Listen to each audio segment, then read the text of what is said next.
चलिएगा जी। तो अब देखिए हम बर्थ कंट्रोल मेजर कौन से हो सकते हैं, ठीक है जी। तो मीन बाय कॉन्ट्रासेप्टिव मेथड्स के बारे में हम डिस्कस करने वाले हैं। तो देखिएगा इन बर्थ कंट्रोल मेजर का आपके पास में मेन एम वही है कि आपके पास पॉपुलेशन ग्रोथ जो हो रही है उसको चेक में रखिए, ठीक है। मीन बाय कम तो नहीं करना है लेकिन बढ़ने भी नहीं देना है, एक तरह से ये कंसिडरेबल फैक्टर हम लेकर चलेंगे। तो आपके पास में जितने भी कॉन्ट्रासेप्टिव या आइडियल कॉन्ट्रासेप्टिव्स होने चाहिए वो आपके पास में बहुत सारे ऑब्जेक्टिव्स को आपके पास में फुलफिल करने चाहिए। जैसे वो यूजर फ्रेंडली होने चाहिए, सेकंड आपके पास इजीली अवेलेबल होने चाहिए, चीपर होने चाहिए, इफेक्टिव होने चाहिए, और आपके पास उनका इफेक्ट जो है वो रिवर्सिबल होना चाहिए, इरिवर्सिबल नहीं होना चाहिए, या तो उनका साइड इफेक्ट नहीं होना चाहिए, अगर हो भी रहा है तो लीस्ट साइड इफेक्ट होना चाहिए जिसको आपके पास पॉपुलेशन जो है वो बियर आउट कर सके और उसको कहीं पर कुछ चीजों में दिक्कतें ना हो। तो चलिएगा बहुत सारे मेथड आपके पास बताए जाते हैं। तो पहला आता है आपके पास मैकेनिकल और बैरियर मेथड के बारे में। अब मैकेनिकल और बैरियर मेथड की खासियत क्या है?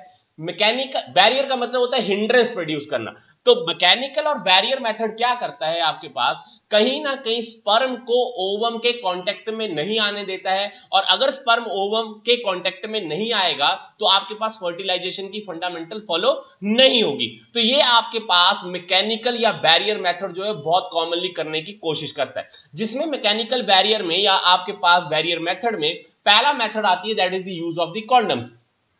तो कॉन्डम्स बेसिकली या तो रबर से बने होते हैं या लेटेक्स शीट से बने होते हैं, जिसको आप बेसिकली पेनिस के सरफेस पर बियर करते हैं, और जिस दौरान में आपके पास इंटरकोर्स की एक्टिविटीज को या कॉपुलेशन की एक्टिविटी को परफॉर्म किया जाता है उस दौरान में ही इन पर्टिकुलर कॉन्डम्स की बियरेबिलिटी की जाती है। तो ध्यान रखिएगा गवर्नमेंट इनको free of cost in the name of the निरोध जो है आपके पास में प्रोवाइड करती है, ताकि आपके पास पॉपुलेशन एक्सप्लोजन से बचा जा सके और कंसिडरेबली पॉपुलेशन ग्रोथ को जो है वो हम कहीं ना कहीं चेक में रख सके। तो ये पक्का से ध्यान दीजिएगा।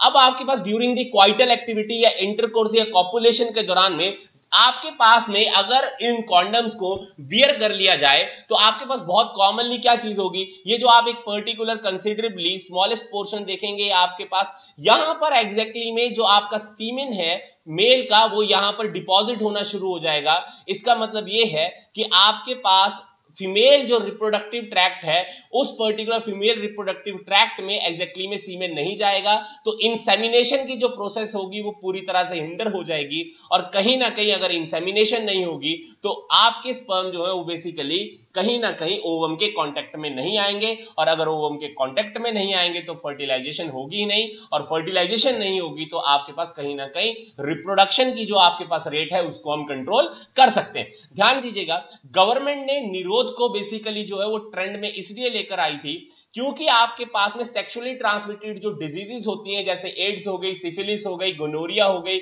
ये सभी की सभी डिजीजेस कंसिडरेबली बढ़ रही थी। तो उन कंसिडरेबल आपके पास सेक्सुअली रिप्रोडक्टिव आपके पास में इंफेक्शन से बचाने के लिए गवर्नमेंट जो है वो फ्री ऑफ कॉस्ट जो है वो आपके पास में निरोध जो है वो एग्जैक्टली में आपके पास इंडिविजुअल्स को प्रोवाइड करती है, और यही निरोध आपके पास एग्जैक्टली में कहीं ना कहीं एक तरह से बैरियर मेथड है, और बैरियर मेथड में आपके पास ओवम और स्पर्म का कांटेक्ट नहीं हो पाएगा, ये आप कंसिडरेबली लेकर चलिएगा।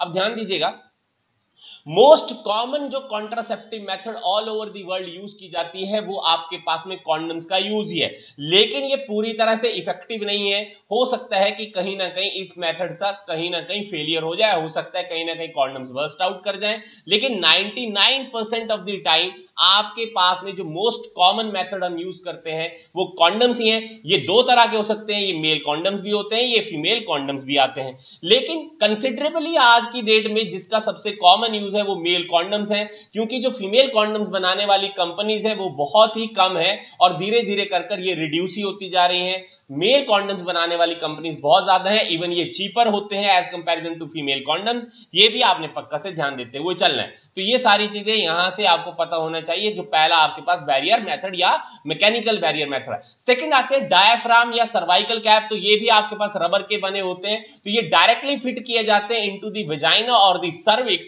अब आपके पास सर्विक्स के सरफेस के ऊपर अगर आपने डायाफ्राम या सर्वाइकल कैप लगा दी है ये वाली चीज, तो एक तरह से इससे फायदा क्या हो, फायदा ये हुआ अगर स्पर्म जो है वो आपके पास में इंसेमिनेट हो भी गया या इंसेमिनेशन हो भी गई तो आपके पास में वजाइना से होता हुआ कहीं पर वो पर्टिकुलर जो स्पर्म है वो फैलोपियन ट्यूब तक नहीं पहुंच पाएगा, तो आपके पास डायाफ्राम और सर्वाइकल कैप की मदद से भी एग्जैक्टली में क्या हुआ, स्पर्म और ओवम कांटेक्ट में नहीं आएंगे, फर्टिलाइजेशन नहीं होगी। तीसरी आपके पास आती है that is intra uterine devices. देखिएगा, ध्यान दीजिएगा, बहुत सारे क्वेश्चन यहां से पूछा जाता है। इंट्रा यूट्राइन डिवाइसेस अपने आप में लिखा है, इंट्रा का मतलब होता है विद इन और यूट्राइन का मतलब यूट्रस। ये पर्टिकुलर ऐसे डिवाइसेस हैं जो यूट्रस में प्लेस की जाती हैं और यूट्रस में प्लेस करने के बाद में ये यूट्रस के एनवायरनमेंट को कहीं ना कहीं इस तरह से चेंज करती हैं कि आपके पास इंप्लांटेशन की जो प्रोसेस होगी वो हिंडर हो जाएगी। इसका मतलब यहां पर एग्जैक्ट जो फंडामेंटल फॉलो हुआ वो ये हो सकता है कि इंसेमिनेशन प्रॉपर से हो जाए, उसके बाद फर्टिलाइजेशन भी हो सकती है अगर होनी हो, लेकिन जो यूट्रस में आपके पास इंप्लांटेशन की प्रोसेस होनी है जिसकी वजह से फीटस की ग्रोथ होगी, वो इंप्लांटेशन एज सच में होगी ही नहीं। अगर इंप्लांटेशन नहीं होगी तो बच्चे या एम्ब्रियो जो है वो ग्रो कैसे करेगा? तो आपके पास ये भी कंसीडरेबल थिंग में लेकर चलना चाहिए, ये भी बैरियर मेथड में ही आपके पास में आती। अब ध्यान दीजिएगा, आपके पास में लिखा हुआ है कि इंट्रा यूट्राइन डिवाइसेस तीन तरह की होती हैं। एक लिखा हुआ है नॉन मेडिकेटेड, दूसरी को लिखी हुई है कॉपर रिलीजिंग और तीसरी लिखी हुई है हार्मोन रिलीजिंग। अब ध्यान दीजिएगा क्या यहां से पूछा जाता है। अब देखिएगा, नॉन मेडिकेटेड में लिखे हुए हैं लिपीज लूप आते हैं। देखिएगा, लिपीज लूप जो है वो बेसिकली अगर यूट्रस में प्लेस करेंगे तो यूट्रस में आपके पास एक तरह से जो पर्टिकुलर म्यूकस की फॉर्मेशन हो रही होती है उसकी थिकर फॉर्मेशन होना शुरू हो जाती है और कहीं ना कहीं उसी थिक फॉर्मेशन की वजह से आपके पास इंप्लांटेशन नहीं हो पाती है। कहीं ना कहीं सर्वाइकल म्यूकस जो होता है उसकी थिकनिंग जो है एग्जैक्टली में ये इंट्रायूट्राइन डिवाइसेस जो है वो कराना शुरू कर देती हैं, जिसकी वजह से बर्थ प्लग बनना शुरू हो जाता है। अगर कभी कभार ये बर्थ प्लग भी बन जाए तो भी एग्जैक्टली में एक चीज होती है कि आपके जो स्पर्म होंगे वो कहीं ना कहीं एग्जैक्टली में कॉन्टेक्ट ऑफ द ओवम के साथ में आते नहीं है, तो किसी दौरान में आपके पास फर्टिलाइजेशन को भी प्रिवेंट कर सकते हैं। लेकिन मेनली अगर इंट्रा यूट्राइन डिवाइसेस के आपके पास फंक्शन पूछा जाए तो फंक्शन है इंप्लांटेशन को ही प्रिवेंट करना, लेकिन आपके पास में कंसिडरेबली दूसरी चीज भी लेकर चलिएगा।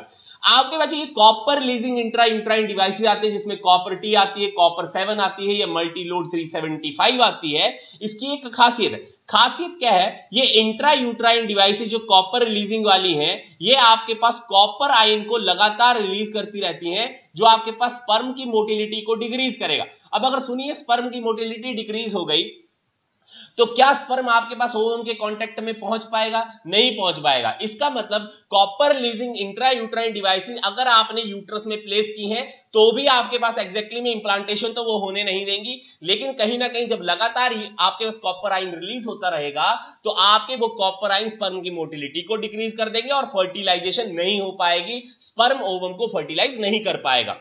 ये भी आपको पता होना चाहिए। इसके अलावा तीसरे आपके पास आते हैं that is the hormone releasing intra uterine devices. ये हार्मोन इंट्रा यूट्राइन आपके पास में जो डिवाइसेस होती हैं, जैसे आपके पास प्रोजेस्टासर्ट बहुत कॉमनली आपके पास यूज होती है। सेकंड आपके पास LNG-20, ये आपके पास एग्जैक्टली में करती क्या है, ये यूट्रस के एनवायरनमेंट को एक तरह से अनसूटेबल कर देती है कि आपके पास इंप्लांटेशन हो ही नहीं पाएगी। अब ध्यान दीजिएगा, ये जो hormone releasing intra uterine devices हैं ये कौन से हार्मोन लगातार रिलीज कर रही हैं? वो है एस्ट्रोजन एंड प्रोजेस्टेरॉन। अब ध्यान दीजिएगा, होता क्या है जब आपके पास में प्रोजेस्टेरॉन और एस्ट्रोजन का लगातार hormone releasing intra uterine devices release करती रहेंगी तो कंसिडरेबली बॉडी के अंदर जो है वो आपके पास प्रोजेस्टेरॉन और एस्ट्रोजन की मात्रा ज्यादा हो जाती है, जिसकी वजह से एक नेगेटिव फीडबैक सिस्टम जो है आपके पास में चैनलाइज हो जाएगा।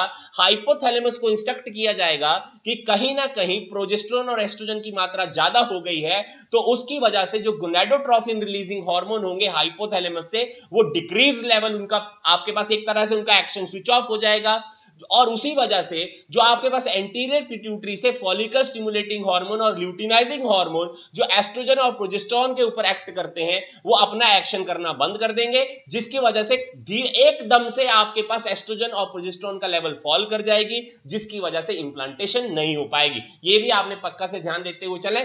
नेगेटिव फीडबैक सिस्टम को एक बार बहुत अच्छे से पढ़िए, क्योंकि जो luteinizing hormone, fluid follicle stimulating hormone, oestrogen और प्रोजेस्टेरॉन, ये चार हार्मोन ऐसे हैं जो नेगेटिव एंड पॉजिटिव फीडबैक में आपके पास रोल प्ले करते हुए आपको दिखते हैं। लेकिन देखिएगा, जितने भी इंट्रा यूट्राइन डिवाइसेस हैं इनके कुछ सर्टेन ड्रॉबैक्स भी होते हैं, जैसे ओकेशनली कभी भी आपके पास ब्लीडिंग हो जाना, इन्फेक्शन के चांसेस भी हो सकते हैं क्योंकि आप एक फॉरेन डिवाइस को बॉडी के इनसाइड में डाल रहे हैं, और स्पॉन्टेनियस एक्सपल्शन ये भी हो सकता है, यूट्रस से ये डिवाइस कभी भी किसी भी समय निकल भी सकती है, ये भी आपके पास चांसेस होते हैं, तो ये इसके ड्रॉबैक्स भी हैं। चलिएगा, नेक्स्ट आते हैं आपके पास में केमिकल मेथड। तो यहां पर सर्टेन आपके पास केमिकल कंपाउंड्स हम यूज करने वाले। पहला आता है आपके पास में स्पर्मिसाइडल। तो स्पर्मिसाइडल आप नाम से ही समझ गए, सर्टेन ऐसे केमिकल जो आपके पास में स्पर्म को डिस्ट्रॉय कर सकते हैं। तो स्पर्मिसाइडल जो है in the forms of tablet, jellies, paste या क्रीम्स में आपके पास अवेलेबल होंगे, जो आपके पास वजाइना के सरफेस पर लगाए जाएंगे। और कब लगाए जाएंगे? जब इंटरकोर्स परफॉर्म करना होगा उसी दौरान। अब इन सर्टेन स्पर्मिसाइडल्स की आपके पास में खासियत क्या होती है? खासियत है इनका जो पीएच है वो बहुत ज्यादा एसिडिक होता है, और जब भी स्पर्म एसिडिक एनवायरनमेंट के कांटेक्ट में आएंगे तो स्पर्म एक तरह से आपके पास डाई आउट हो जाते हैं। तो आपके पास जो कॉमन आपके पास स्पर्मिसाइडल केमिकल जो यूज करते हैं वो है आपके पास lactic acid, citric acid, potassium permanganate and zinc sulphate. ध्यान दीजिएगा, लैक्टिक एसिड के बारे में हम बहुत बार पढ़ चुके हैं, तो ध्यान देखिएगा, क्योंकि लैक्टिक एसिड की पीएच कितनी थी? दैट इज 3.9 से लेकर 4.5, कंसिडरेबली बहुत ज्यादा एसिडिक पीएच है। और अगर आपके पास एसिडिक पीएच के साथ में स्पर्म कांटेक्ट में आ गए तो स्पर्म की वायबिलिटी जो है वो लूज हो जाएगी, स्पर्म अपना काम नहीं कर पाएगा। ये भी क्लियर हो गया जी। उसके बाद में एक और पर्टिकुलर आपके पास पर्टिकुलर थिंग आती है जिसको हम कहते हैं फिजियोलॉजिकल या ओरल डिवाइसेस। अब देखिएगा ये क्या है? ओरल कॉन्ट्रासेप्टिव पिल्स हैं, मुंह के द्वारा आपके पास में इंटेक करने वाली सर्टेन मेडिसिन। और इन सर्टेन मेडिसिन में हमने क्या चीज डाली है, जरा ध्यान देने की कोशिश करिएगा। या तो प्रोजेस्टेरॉन और एस्ट्रोजन का कॉम्बिनेशन डाला हुआ है, या तो सिंपली हमने प्रोजेस्टेरॉन डाली होती है। तो ध्यान दीजिएगा, बहुत कॉमन जो मार्केट में अवेलेबल आपके पास में ओरल कॉन्ट्रासेप्टिव पिल्स हैं, उनमें एस्ट्रोजन और प्रोजेस्टेरॉन दोनों डली हुई है। तो आपके पास उन पिल्स को कहा जाता है कंबाइंड पिल्स। तो कंबाइंड पिल में एस्ट्रोजन प्रोजेस्टेरॉन दोनों पड़ी हुई है। अब ध्यान दीजिएगा, आपके पास एस्ट्रोजन और प्रोजेस्टेरॉन जब इंटेक की जाएगी तो होगा क्या? आपके पास फिर से बॉडी के अंदर प्रोजेस्टेरॉन और एस्ट्रोजन का लेवल बहुत ज्यादा हो जाएगी, फिर से एक नेगेटिव फीडबैक कंसिडरेबली आपके पास आएगी। जो फॉलिकल स्टिमुलेटिंग हार्मोन और ल्यूटिनाइजिंग हार्मोन जो आपके पास एंटीरियर पिट्यूटरी से प्रोड्यूस हो रही होगी, उसको मात्रा को कम कर दिया जाएगा। अब अगर फॉलिकल स्टिमुलेटिंग और ल्यूटिनाइजिंग हार्मोन नहीं अवेलेबल होगा तो आपके पास में कहीं ना कहीं ओवुलेशन जो है वो इनहिबिट हो जाएगी, इंप्लांटेशन इनहिबिट हो जाएगी, जिसकी वजह से भी एग्जैक्टली में ये बहुत अच्छा मेथड माना जाता है कॉन्ट्रासेप्शन का। तो ये भी पक्का से आपने ध्यान देकर चलिए। अब इसकी प्रॉब्लम क्या है? प्रॉब्लम ये है इस पर्टिकुलरली आपके पास में जो कंबाइंड पिल है, क्योंकि हार्मोन जो है वो बेसिकली जो है वो स्टीरॉइड है, स्टीरॉइडल हार्मोन है, क्योंकि गोनेडल ऑर्गन से ये प्रोड्यूस हो रहे हैं। तो स्टीरॉइडल हार्मोन जो है वो बॉडी के अंदर स्टोर हो जाते हैं और धीरे धीरे कर इनकी मात्रा बढ़ती रहती है, जो बॉडी में कहीं ना कहीं कंसिडरेबली आपके जो डीएनए है उसकी म्यूटेशन करने में कहीं ना कहीं ये रोल प्ले कर सकते हैं। तो ये ज्यादा बढ़िया नहीं होते हैं क्योंकि ये बॉडी के अंदर स्टोर हो सकते हैं। लेकिन वहीं पर आपके पास एक पर्टिकुलर ऐसी पिल है जिसमें आपके पास में कोई स्टीरॉइडल हार्मोन नहीं है, जैसे कंबाइंड पिल स्टीरॉइडल है, या जिसमें आपका प्रोजेस्टेरॉन, एस्ट्रोजन या प्रोजेस्टेरॉन ही पड़ी होगी। लेकिन आपके पास पर्टिकुलर एक मेडिसिन है जिसका नाम है सहेली।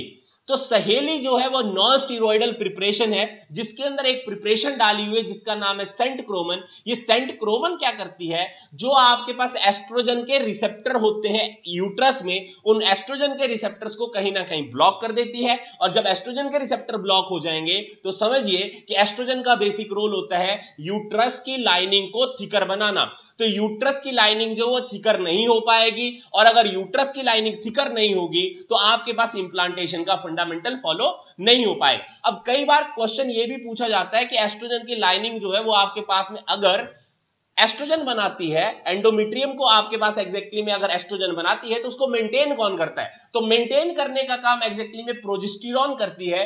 इसीलिए आपके पास प्रोजेस्टेरॉन को प्रेगनेंसी को मेंटेन करने वाला हार्मोन बताया जाता है, क्योंकि प्रेगनेंसी तभी मेंटेन रहेगी जब एग्जैक्टली में एंडोमेट्रियम की लाइनिंग यूट्रस की जो होती है वो मेंटेन रहेगी। तो उसको मेंटेन करने का काम प्रोजेस्टेरॉन करती है। इसीलिए प्रोजेस्टेरॉन को एंटी अबॉर्टिन, अबॉर्शन से बचाने वाला, या आपके पास में प्रेगनेंसी मेंटेनिंग हार्मोन कहा जाता है। तो ये पक्का से आपने ध्यान देते हुए चलना है कि सेंटक्रोमन जो है वो एस्ट्रोजन के रिसेप्टर को ब्लॉक करती है, और रिसेप्टर ब्लॉक करने की वजह से आपके पास इंप्लांटेशन नहीं होगी। अब ये जो सहेली है ये आपके पास में एग्जैक्टली में वीक में सिर्फ एक बार लेनी होती है। शुरुआत के जो 2 महीने होते हैं, 2 से 3 महीने होते हैं, वहां पर आपके पास वीक में ये 2 बार ली जाती है और उसके बाद में जब तक प्रेगनेंसी को आप डिले करना चाहें तब तक आपके पास इस दवाई को हफ्ते में एक बार ही खाना होता है। तो ये भी आपने पक्का से ध्यान देना है। अब ध्यान दीजिएगा, कंबाइंड पिल के अलावा आपके पास एक पिल होती है जिसको डेली कंज्यूम किया जाता है, जिसका नाम है माला डी। ये माला डी भी आपके पास हार्मोनल पिल होती है जिसके अंदर प्रोजेस्टेरॉन की क्वांटिटी ज्यादा होती है और उसको डेली खाना पड़ता है। अब डेली खाने से आपके पास नुकसान ज्यादा होगा। नुकसान क्यों ज्यादा होगा? क्योंकि हार्मोनल है, स्टीरॉयडल है, बॉडी के अंदर इसका लेवल बहुत ज्यादा हो जाएगा और कंसिडरेबल बॉडी इसको स्टोर करना शुरू कर देगी, जिसकी वजह से साइड इफेक्ट्स आ सकते हैं। अब ध्यान दीजिएगा, साइड इफेक्ट क्या आएंगे? मीन बाय कुछ ना कुछ सर्टेन ड्रॉबैक्स होंगे इनके। तो ड्रॉबैक्स क्या है? नॉजिया हो सकता है, ब्रेस्ट टेंडरनेस हो सकती है, पेन हो सकती है ब्रेस्ट के अंदर, वेट गेन हो सकता है और ब्रेक थ्रू ब्लीडिंग हो सकती है। तो बहुत कॉमनली आपके पास ये सारे के सारे साइड इफेक्ट जो है ओरल कॉन्ट्रासेप्टिव पिल से आ सकते हैं। इन साइड इफेक्ट से अगर बचना हो तो बहुत कॉमनली आपको सहेली का यूज करना चाहिए, क्योंकि ये आपके पास non steroidal anti particularly oral contraceptive है। ये आपने पक्का से पता होना चाहिए। ये सेंट्रल ड्रग रिसर्च इंस्टीट्यूट है लखनऊ में जिसने इस पर्टिकुलर ड्रग को आपके पास में इजाद कर दिया है। चलिएगा, आज की डेट में एक न्यूअर कॉन्सेप्ट फॉलो हो रहा है जिसको हम इम्प्लांट कहते हैं। तो इम्प्लांट भी बेसिकली आपके पास क्या होते हैं? सर्टेन डिवाइसेस होती हैं जो स्किन के अंडर में प्लेस की जाती हैं। ये आपके पास एक ऑल्टरनेटिव वे है जो आपके पास ओरल कॉन्ट्रासेप्टिव पिल्स के लिए। तो यहां पर भी आपके पास ये जो इम्प्लांट होते हैं ये आपके पास डिफ्यूज्ड फॉर्म में लगातार जो है प्रोजेस्टेरॉन और आपके पास या प्रोजेस्टेरॉन एस्ट्रोजन के कॉम्बिनेशन को बॉडी के अंदर रिलीज करते रहते हैं और बॉडी को रिलीज करने के बाद में एग्जैक्टली में सेम वही फंडामेंटल करते हैं जो आपके पास ओरल कॉन्ट्रासेप्टिव डिवाइसेस जिस तरह से वर्क कर रही होती हैं। तो वे सेम फंडामेंटल वही होगा, प्रोजेस्टेरॉन एस्ट्रोजन का लेवल बढ़ता जाएगा तो गोनाडोट्रोफिन जो आपका रिलीजिंग हार्मोन है जो हाइपोथैलेमस से रिलीज है वो स्विच ऑफ हो जाएगी। फॉलिकल स्टिमुलेटिंग हार्मोन और आपके पास ल्यूटिनाइजिंग हार्मोन अपना फंक्शन नहीं कर पाएगा तो कहीं ना कहीं ओवुलेशन इनहिबिट हो जाएगी। ओवुलेशन इनहिबिट होगी तो आपके पास कहीं ना कहीं फर्टिलाइजेशन इनहिबिट हो जाएगी। फर्टिलाइजेशन नहीं होगी तो इंप्लांटेशन इनहिबिट हो जाएगी। तो ये सारा रोल एग्जैक्टली में आज की डेट में इंप्लांट कर सकते हैं। तो इंप्लांट का फायदा ये हुआ ना कि एक बार अगर आपने इंसर्ट कर दिया अंडर द स्किन तो जब तक वो निकाले नहीं जाएंगे तब तक बेसिकली वो लगातार आपके पास उन हार्मोन्स को रिलीज करते रहेंगे जो उनको रिलीज करने चाहिए। लेकिन फिर से वही प्रॉब्लम है, क्योंकि आपके पास ये है तो स्टीरॉयडल हार्मोन बॉडी में फिर स्टोर हो जाएंगे, कहीं ना कहीं आपके पास डीएनए के अंदर म्यूटेशन कॉज कर सकते हैं जो कि एक प्रॉब्लमेटिक थिंग हो सकती है। चलिएगा, नेक्स्ट आते हैं आपके नेचुरल या ट्रेडिशनल मेथड जो पहले से ही बहुत ज्यादा फॉलो किए जाते हैं। तो ध्यान दीजिएगा, एक है आपके पास नेचुरल मेथड जो है आपके पास टू एब्स्टेन। तो आपके पास में जो क्वाइटस एक्टिविटी होगी या इंटरकोर्स है उसको परफॉर्म ही ना करें तो सिंपल सी बात है कोई फर्टिलाइजेशन नहीं होगी। सेकेंड थिंग, अगर इंटरकोर्स को परफॉर्म किया जा रहा है तो आपका सेकंड मेथड है दैट इज क्वाइटस इंटरप्टस। जैसे ही आपके पास मेल को ये अर्ज जाए कि आपके पास में इजैकुलेशन होने वाली है, इंसेमिनेशन हो सकती है वजाइना के अंदर, तो उसी दौरान में ये एक वॉलंटरी एक्ट है जिसमें आपके पास मेल जो है वो पेनिस को विड्रॉ कर देगा before the insemination of the vagina. तो आपके पास अगर वजाइना में कहीं ना कहीं सीमेंट डिपॉजिट ही नहीं होगा तो चांसेस ऑफ फर्टिलाइजेशन जो है वो आप कम कर सकते हैं। लेकिन क्या बोलता है, जो आपका सीमेन है विदाउट द स्पर्म अगर आप कंसिडरेबली मानकर चले हुए हैं तो कहीं ना कहीं जो आपके पास बार्थोलिन ग्लैंड से आपके पास सिक्रीशन हो रही होती है, बल्बोयूरेथ्रल ग्लैंड से जो सिक्रीशन आती है, आपके एपिडिडिमस से जो सिक्रीशंस आती हैं, इन्हीं सिक्रीशंस के अंदर कहीं ना कहीं हो सकता है कि स्पर्म हो। तो चांसेस ये हैं कि कहीं ना कहीं एग्जैक्टली में आपके पास में फर्टिलाइजेशन होने की कैपेबिलिटी हो सकती है क्योंकि इंसेमिनेशन हो सकती है। तो चांसेस यहां पर फेलियर के हो सकते हैं, तो ये आप कंसिडरेबली मानकर चलिए।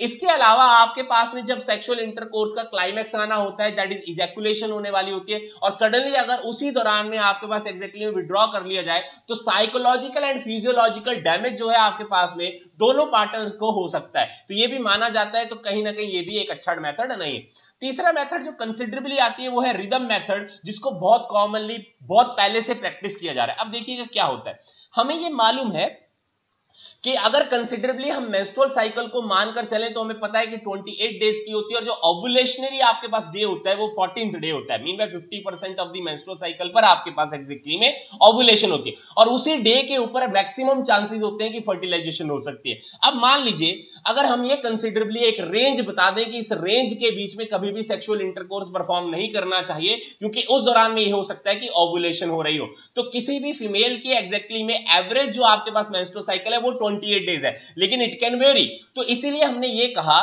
कि अगर आप 10 to 17 डेज आपके पास मेंस्ट्रुअल साइकिल के इनके बीच में अगर सेक्सुअल इंटरकोर्स को अवॉइड कर दें, तो इस पीरियड के दौरान में आपके पास मैक्सिमम चांसेस होते हैं ओव्यूलेशन होने के। तो इसका मतलब 10 to 17 डेज के बीच में जब ओव्यूलेशन होगी और इंटरकोर्स परफॉर्म ही नहीं होगा, तो इंटरकोर्स परफॉर्म नहीं होगा तो जिस डेंजर पीरियड में या फर्टाइल पीरियड में सेक्स करने पर आपके पास या इंटरकोर्स परफॉर्म करने पर, अनप्रोटेक्टेड सेक्स करने पर कहीं ना कहीं जो चांसेस होंगे आपके पास में फर्टिलाइजेशन होने के, उनको आप रिड्यूस कर सकते हैं। तो मीन बाय 10 to 17 डेज आपके पास मेंस्ट्रुअल साइकिल के ये आपके पास डेंजर पीरियड कहलाते हैं, फर्टाइल पीरियड कहलाते हैं। अगर इसके बीच में आप कहीं पर सेक्सुअल इंटरकोर्स परफॉर्म नहीं कर रहे हैं तो सिंपल सी बात है, आप पर्टिकुलरली चांसेस जो हैं फर्टिलाइजेशन के उनको खुद से ही कम कर रहे हैं। ये आप पक्का से ध्यान दें। फिर भी कंसिडरेबली आपके पास ये नहीं माना जा सकता है कि 10 to 17 डेज के बीच में ही फर्टिलाइजेशन होगी, लेकिन चांसेस हैं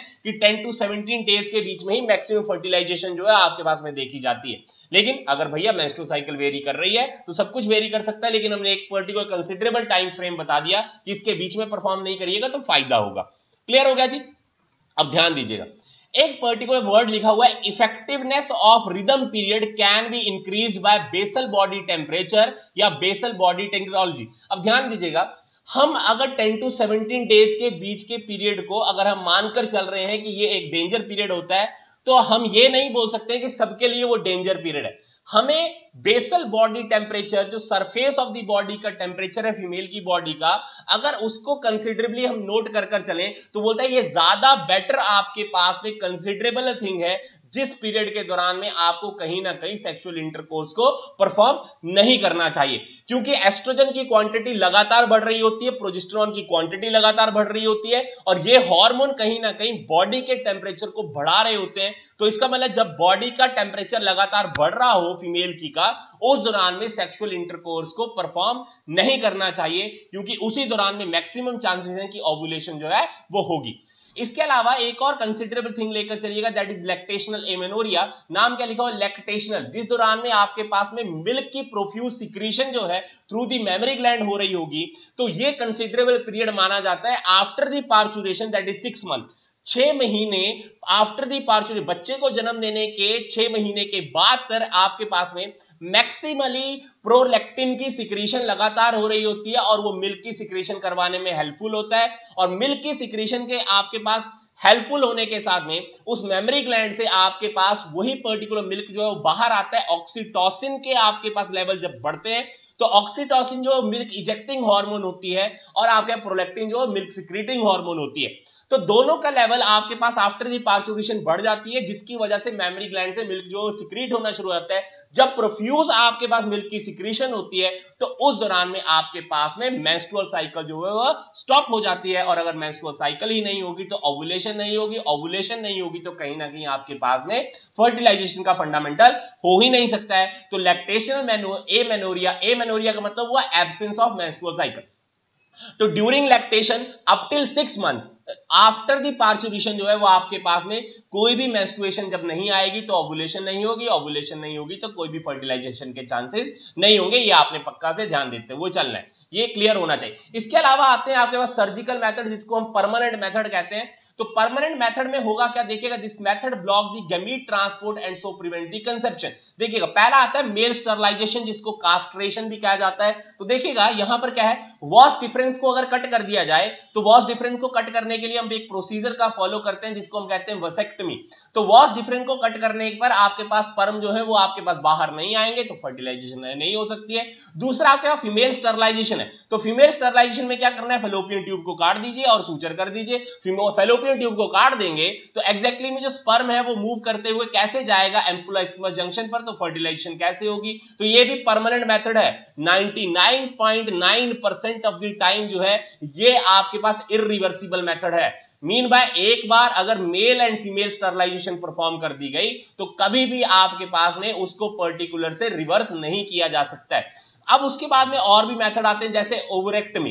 तो ओवरेक्टमी में क्या करेंगे, अगर आपके पास ओवरीज को ही रिमूव कर दिया है, इसको साल्पिंगोटोमी भी कहते हैं, तो आपके पास अगर रिमूव कर दिया जाए तो कहीं ना कहीं आपके पास में ओवरी ही नहीं होगी, ओवम नहीं होगा, ओवम नहीं होगा तो फर्टिलाइजेशन कैसे होगी। ये सारी की सारी कंसिडरेबल थिंग में आप लेकर चलिएगा। ट्यूबेक्टमी मैंने अभी बता दिया, फैलोपियन ट्यूब को अगर कट कर दिया जाएगा तो आपके पास स्पर्म और ओवम कभी भी कांटेक्ट में नहीं आएंगे, कभी भी आपके पास फर्टिलाइजेशन होगी ही नहीं।